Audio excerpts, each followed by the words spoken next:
Origin क्या है, कहाँ से इवॉल्व हुई थी और फिर ये ओरिजिन से दुनिया में किस तरह फैली। तो फेमिनिस्ट जो होते हैं, फेमिनिज्म की जो तरीका वो ये है कि equality of sexes on the basis of politically, socially और पर्सनली और इकोनॉमिकली। अच्छा, जो इसका ओरिजिन है ना वो वेस्टर्न कंट्री माने जाते हैं। तो सबसे पहले जो इसको 4 वेव्स में डिवाइड किया गया है, first wave, second wave, third wave और फोर्थ वेव। जो पहली वेव है वो है मूवमेंट सफरेज की वजह से ओरिजिनेट हुई थी, और ये जो इंस्पायर हुई थी वो यूएसएसआर से हुई थी, क्योंकि जब उधर बोल्शेविक रेवोल्यूशन आया तो उसके बाद उन्होंने एक बंदूक तबके की उधर हुकूमत आई, तो उन्होंने जो वुमेन्स को काफ़ी राइट दिए और उनमें जो सबसे बड़ा राइट उनको दिया था वो वोट कर दिया था। तो इससे इंस्पायर हुई वो ब्रिटिश की जो मूवमेंट हुई, और जो फ्रांस वगैरह उससे बड़ी इंस्पायर होकर उन्होंने भी इस तरह उधर एहतजाज वगैरह करना शुरू कर दिए कि हमें भी इसका वोट काट दिया जाए। 1917 में वुमेन सफरेज मिली थी यूएसएसआर में, उसके बाद इंग्लैंड में भी मिल गई 1918 में, लेकिन उस वक्त सिर्फ जो 30 एज लिमिट थी वो थी 30 से नीचे वुमेन्स को वोट देने का हक नहीं था। लेकिन 1928 में ये यानी 21 पे आ गई, और जो यूएसए में थी उसमें 19 अमेंडमेंट हुई थी 1999 में, जिसमें सारे वुमेन्स को वोट कर दिया गया। दूसरी वेव जो है वो शुरू होती है तकरीबन 1960 से 1970 में, और ये बेसिकली इस चीज़ पे भरोसा करती है कि सिर्फ वोट देने से ही मैन और वुमेन इक्वल नहीं हो जाते, लेकिन हमें एक सोशली भी, यानी कि डोमेस्टिक में जिस तरह वुमेन को सिर्फ ये नहीं कह देना चाहिए कि बस वो बच्चों की तरबियत करें या बस वो हाउस वाइफ बंद करें, ना कि बल्कि उनको माशरे में भी पार्टिसिपेट करना चाहिए। कि नेशनल ऑर्गेनाइजेशन ऑफ वुमेन ये कहाँ पे एग्जिस्ट करती है और कब की है, ये कब बनी थी?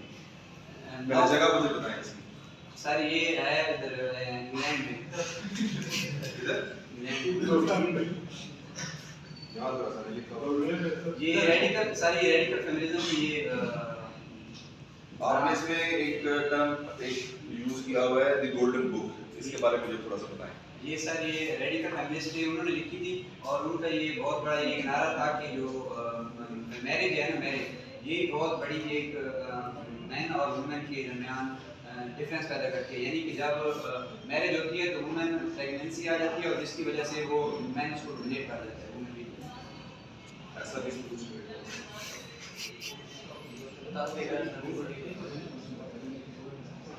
अच्छा जी। 1990s में क्या हुआ था थर्ड वेव का? Third wave was the movement of 1990s। क्या है ये? इसका मतलब ये है कि ये 1990s में शुरू हुई थी, ये आफ्टर ये पोस्ट स्ट्रक्चरलिज्म और मॉडर्निज्म, यानी जब राइट विंग फॉल कर रही थी और लेफ्ट विंग जो थी वो राइज कर रही थी, उसके बाद ये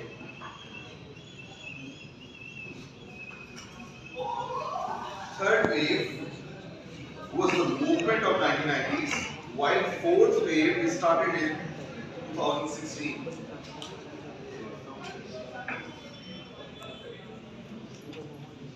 जी शुरू करना आप बोलते रहे थर्ड वेव के बारे में। ये थर्ड वेव के बारे में ये राइट विंग होता है कि जो ट्रेडिशनल पे या कंजर्वेटिव समझा जाता है। तो 1990 जो कोल्ड वार हुई, कोल्ड वार के बाद ये फॉल करना होगी, और जो लेफ्ट विंग यानी मॉडर्न एक बार शुरू होना शुरू हो गया।